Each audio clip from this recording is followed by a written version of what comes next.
জয় গৌর, জয় নিতাই, জয় রাধেশ্যাম। আপনারা সবাই ভালো আছেন, সুস্থ আছেন? তাহলে সবাইকে আমাদের রাধাকুণ্ডু শ্যামকুণ্ডু গিরি গোবর্ধন চ্যানেল থেকে সুস্বাগতম এবং বড়দের দণ্ডবাদ প্রণাম।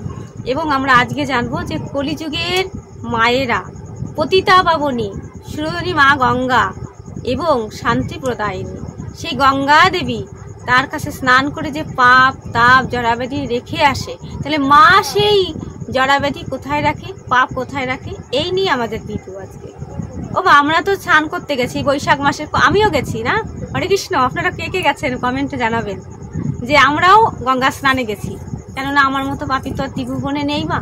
তো আমরা যখন গঙ্গা স্নানে যাই সকলকে বলছি কলিযুগের মেয়ে বা কলিযুগের সন্তান তো আমিও। তাহলে সেই সকল কলিযুগের মায়েরা পুরুষেরা সবাই স্নান করে মার কাছে আমরা যে পাপ রেখে আসি, তো মা সেই পাপটা কোথায় রাখে?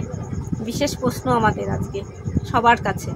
আমরা আজকে জানবো যে মা পতিতা পাবনী সুরধনী, পতিতা পাবনী, তিনি যে আমাদের পতিত আমাদের উদ্ধার করেছেন, তিনি ছাড়া আমাদের কলিযুগে কি আছে পবিত্র?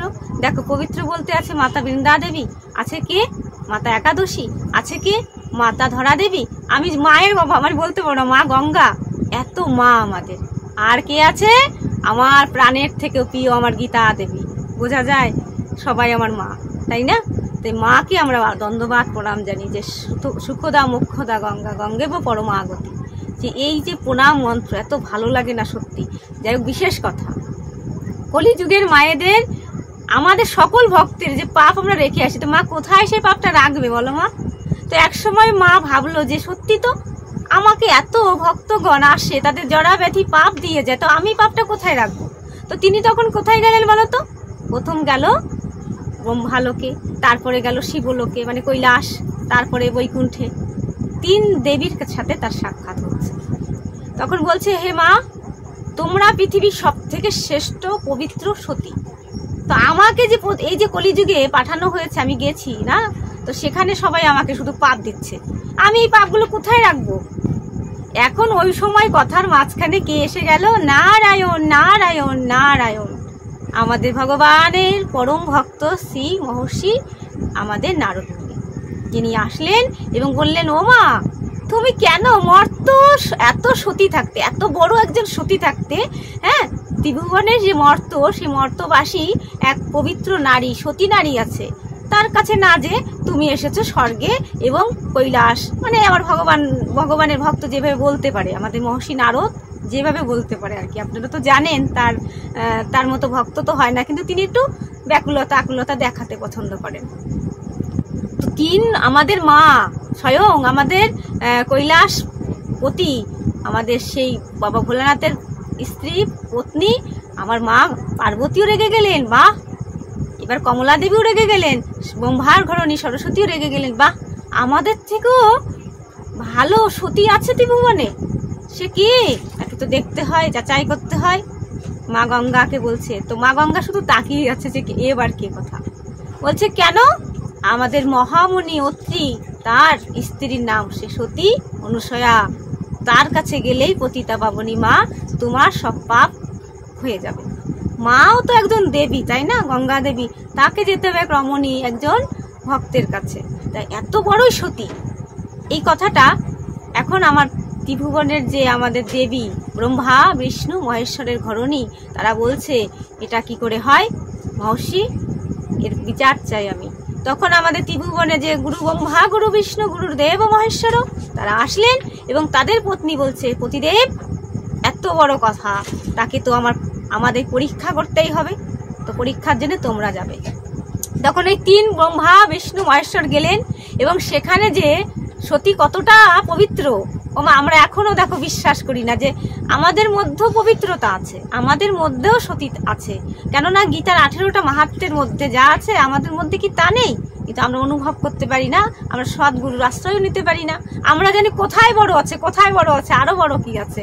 তো এই সময় আমরা যেটুকু জানবো যে এত সতী একটা রমণী একজন মহামুনির স্ত্রী হতে পারে পৃথিবী মর্তধামে, সেটাই আমাদের ত্রিভুবনের মায়েরা, তারা তো সবই জানে, অন্তর্যামী, তাই না? তারা তাদের স্বামীদের পাঠালেন এবং সতী অনুসূয়ার কাছে পরীক্ষা, আমরা ভক্ত হয়েছি, আমাদের পরীক্ষার উপর পরীক্ষা দিতে হচ্ছে। আর আমরা ভাবি বোঝাই কৃষ্ণ ভগবান নেই, ছলনাময় ভগবানকে না ভালোবেসে যদি আমরা অন্য ভগবানকে ভালোবাসতে পারতাম, আমরা কালীর ভক্ত হতে পারতাম, আমরা শিবের ভক্ত হতে পারতাম, আমরা কেন কৃষ্ণের ভক্ত হলাম? এটা অনেক সময় এসে যায়, এত দুঃখ গোবিন্দ দিচ্ছে, তাই না? তো কি হলো, 3 জন আসলেন, তারা বৈষ্ণব রূপে ধারণ করলেন এবং সতী অনুসূয়ার কাছে এসে বললেন ভিক্ষাম দেহি। মাতা অনুসূয়ার কাছে আসলেন, মাতা অনুসূয়া বলছে হ্যাঁ ভিক্ষা আনতে ঘরে গেছে। এসে বলছে যে আসার সাথে সাথে, শোনো মা, আমরা ভিক্ষা নিতে পারি, কিন্তু আমরা খুবই পবিত্র এবং সন্ন্যাস এবং আচরণ আমাদের খুবই শুভ।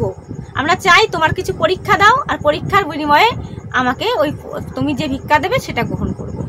তো সতীমা বলছে আচ্ছা তাই দেব। তখন বলছে ও মা, আমরা এক্ষুনি তোমার ওই বুকের স্তন দুগ্ধ পান করতে চাই, তোমার ওই কাপড়টা সরিয়ে দাও। তো এটা কেমন একটা ব্যাপার হয়ে গেল না?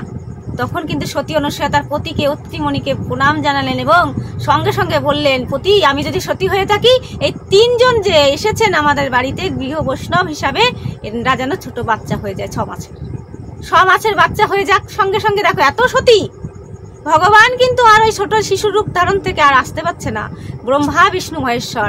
এবং দেখালেন, মা গঙ্গা ওখানে উপস্থিত ছিলেন এবং দেখলেন যে সেই শিশু সেই রূপান্তরিত আছে। 6 মাস হয়ে গেল, কিন্তু সেই সতী নারীর এত ক্ষমতা, তিনি দুগ্ধ পান করে আবার দোলনায় শুয়ে রাখে। এইভাবে করে একদিন তার স্বামী বলল, এরা কারা? বলছে আমার 3 পুত্র।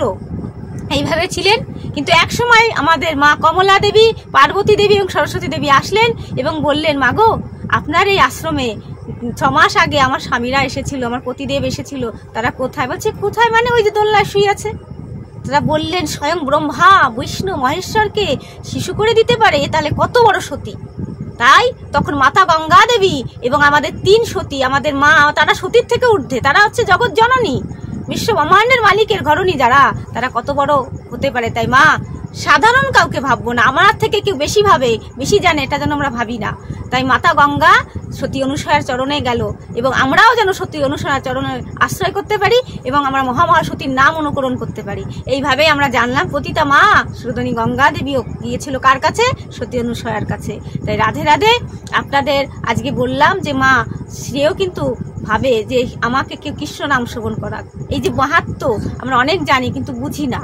তাই মাগো, সবাইকে বলবো সত্যি আপনারা এই ভিডিওটি দর্শন করে শ্রবণ করে একটু আপনাদের ভক্তি আছে, আরো ভক্তি সঞ্চয় হোক, ভালো হোক, আর শুভকামনা জানাই। এবং আমি বলবো যে আমার যারা আমাকে লাইক সাবস্ক্রাইব করে আমার পাশে আছো তাদের অসংখ্য ধন্যবাদ এবং আমি দণ্ডবাদ প্রণাম জানাই তাদের চরণে। এবং যারা এখন আমার চ্যানেলে আছেন নতুন কিন্তু সাবস্ক্রাইব করছেন না মাগো, আপনাদের করজোরে বলছি আমার চ্যানেলে সাবস্ক্রাইব করবেন এবং ভালো থাকবেন। রাধে রাধে।